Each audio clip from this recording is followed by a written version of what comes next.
So we've already learned that China has a comparative advantage on the Xbox over soy within just their country, and that when it comes to China versus the US, China has an absolute advantage over the US in producing the Xbox, yet the US has an absolute advantage over China in producing soy.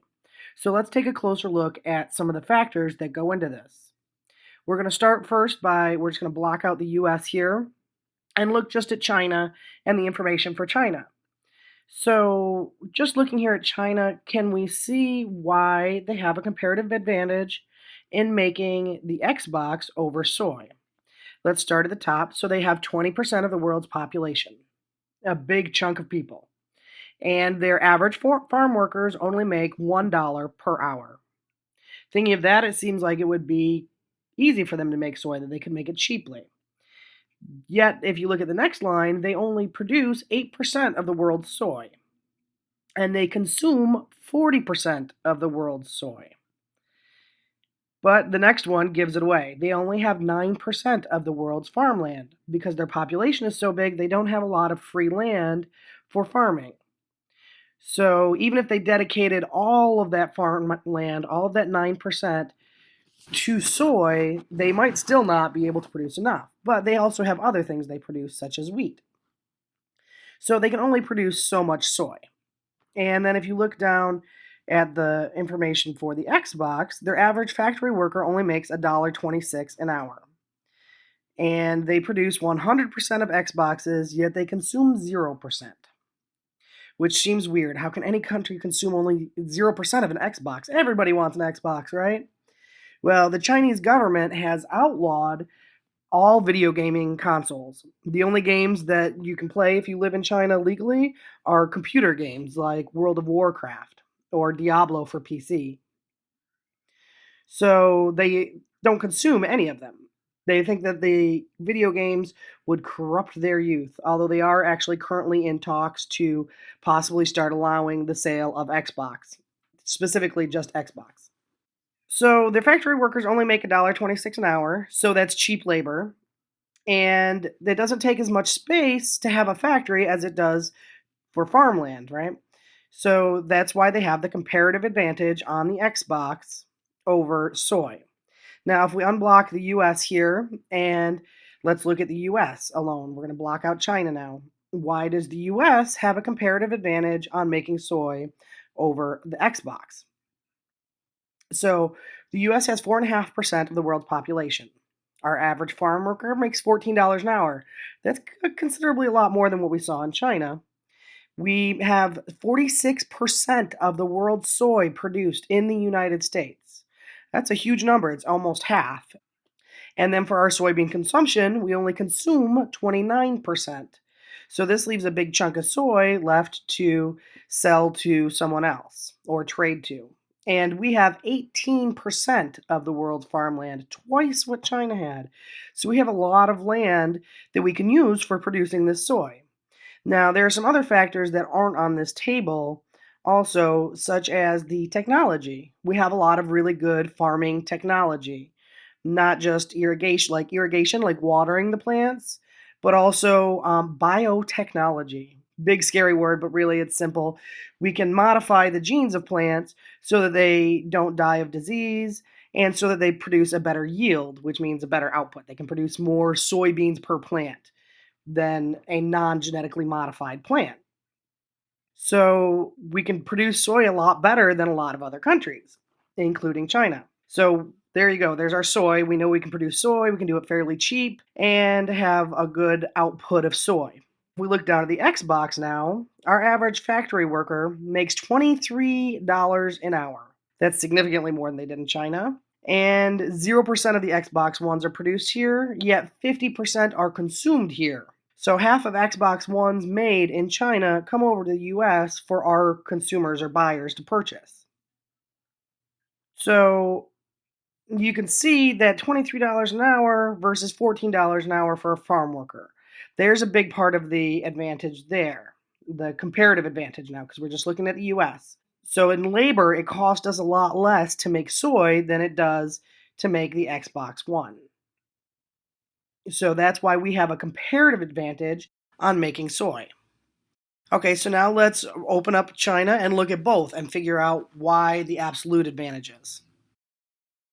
So the US, if you look now comparing let's look just at the farm stats, and the US has $14 an hour versus $1 an hour in China. So you think, well, the labor's cheaper in China. Seems like they would be able to make more. But it goes back again down to here at the farmland, where we have twice as much farmland as they do.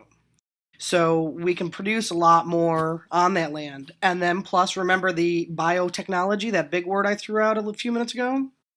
That's the other thing that comes in. We have the biotechnology, whereas China does not. So they have a lot of the original soy plants that haven't been genetically modified that don't produce as well. They die more from disease, and they don't have as big of a yield or output, beans per plant, as our genetically modified ones do. So there's another reason. So that's why we have the absolute advantage on making the soy. So now if we block off those farm stats and look down at the Xbox One,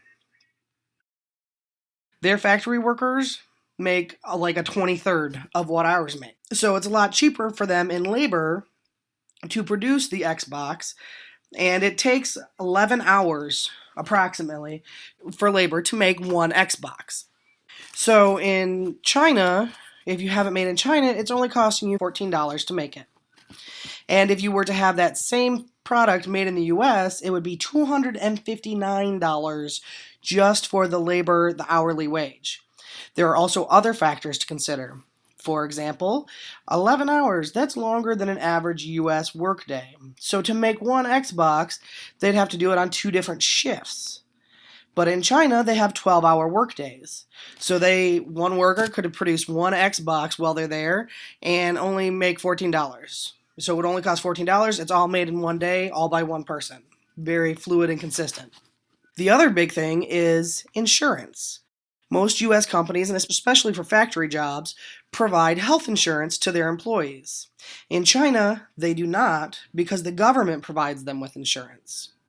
So that's an additional cost. So on top of the $259 hourly rate that I had mentioned, you now have to add to that the amount that it would cost the company to pay for insurance, which I can tell you would be at least around $150 to $200 per employee per month.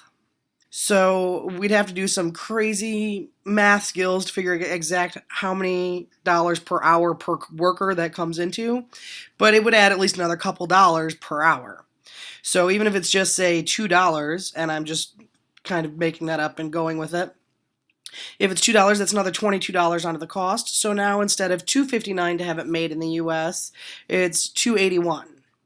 So $281, add that to the price of the Xbox now. It would cost $800 or more if the Xbox was produced in the US to purchase an Xbox One, $800. Whereas currently they're only $500. And just a little interesting tidbit, actually, most of the cost of the Xbox is for the materials. It cost approximately $450 just for the materials for an Xbox One. So when you're buying an Xbox, Microsoft isn't seeing a big profit from that purchase. Why do you think they can afford to not get a profit on a product they're making? That sounds strange, right?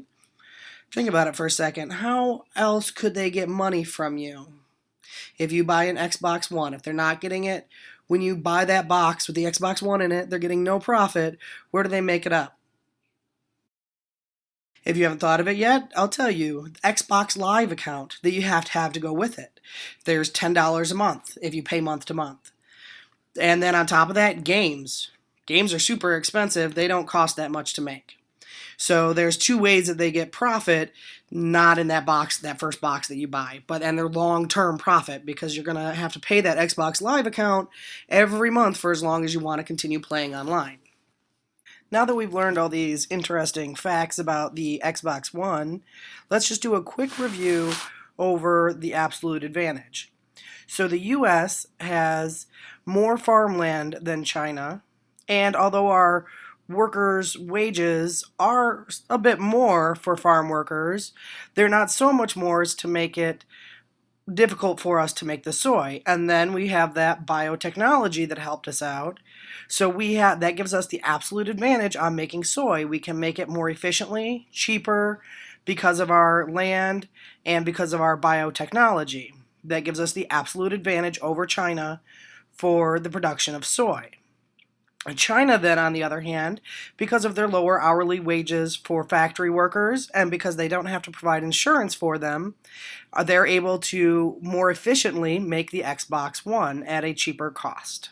And therefore, China has the absolute advantage in making the Xbox.